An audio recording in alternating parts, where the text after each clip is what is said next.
शिव जी का सच्चा भक्त कौन है? एक शिव भक्त की कहानी। कहानी का नाम है सोने की थाल। एक नगर में भगवान शिव का एक भव्य मंदिर था, जहाँ हर वर्ष दूर दूर से भक्तजन शिव जी के दर्शन के लिए आते रहते थे। श्रावण का महीना था।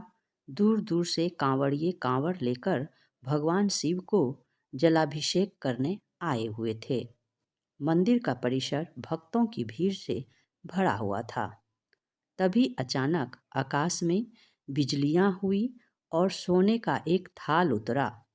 उसी के साथ एक भविष्यवाणी हुई कि जो कोई भगवान शंकर का सच्चा भक्त और प्रेमी होगा, उसी को यह थाल मिलेगा। मंदिर के परिसर में उपस्थित सभी लोगों ने यह भविष्यवाणी सुनी। धीरे धीरे सभी इकट्ठे हो गए। जो लोग मंदिर की व्यवस्था देखते थे, उन्हें तो पूरा विश्वास था कि यह थाल हमें मिलेगा, इसलिए वे सबसे आगे जाकर खड़े हो गए। सबसे पहले एक पंडित जी आए और बोले, देखिए, मैं प्रतिदिन महादेव का अभिषेक करता हूँ, अतः मैं ही भोलेनाथ का सबसे निकटवर्ती प्रेमी और भक्त हूँ, इसलिए थाल मुझे मिलना चाहिए।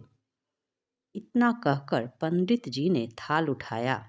जैसे ही पंडित जी ने थाल उठाया, थाल पीतल का हो गया। यह देखकर पंडित जी बड़े लज्जित हुए। उन्होंने थाल यथास्थान पर रखा और वहाँ से निकल गए। इसी प्रकार वहाँ उपस्थित सभी पंडितों ने खुद को आजमाया, लेकिन शायद उनमें से कोई भी सच्चा भक्त नहीं था। उन्हें भी थाल यथास्थान पर रखकर चले जाना पड़ा। इसके बाद उस नगर के राजा का आगमन हुआ। राजा साहब आगे आए और बोले, मैंने महादेव के मंदिर में बड़ी भारी दान दक्षिणा दी है, इसलिए यह थाल मुझे मिलना चाहिए। इतना कहकर राजा साहब आगे बढ़े और थाल उठाया। जैसे ही राजा ने थाल उठाया, थाल तांबे का हो गया। यह देखकर महाराज भी लज्जित हुए और थाल यथास्थान रखकर एक तरफ खड़े हो गए।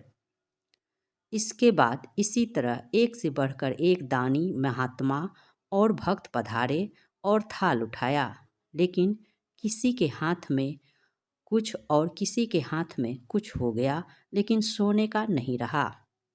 तब लोगों को पता चला कि हम में से कोई भी महादेव का सच्चा भक्त नहीं है। उसी समय एक किसान का आगमन हुआ।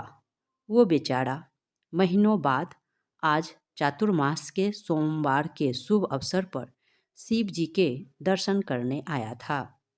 गरीबी और गृहस्थी के बोझ के तले दबा दिन रात खेतों में मेहनत मजदूरी करके अपना और अपने परिवार का गुजारा करता था। अभी रास्ते में आ ही रहा था कि कोई भिखारी मिल गया और कुछ खाने को मांगने लगा। इस किसान को दया आ गई। अपने खाने के लिए जो खाना लाया था, वो उसने उस भिखारी को दे दिया। थाल के बारे में इसने भी सुना था, लेकिन इससे उस पर कोई ध्यान नहीं दिया। सीधा मंदिर में गया और महादेव का पूजन करके बाहर आ गया। परिक्रमा करके जाने को हुआ, तभी पीछे से एक व्यक्ति बोला, भाई, तुम भी थाल को उठाकर देख लो, हो सकता है तुम ही वह सच्चे भक्त हो जिसके लिए यह थाल आया है। किसान को लगा वह व्यक्ति उसका मजाक बना रहा है।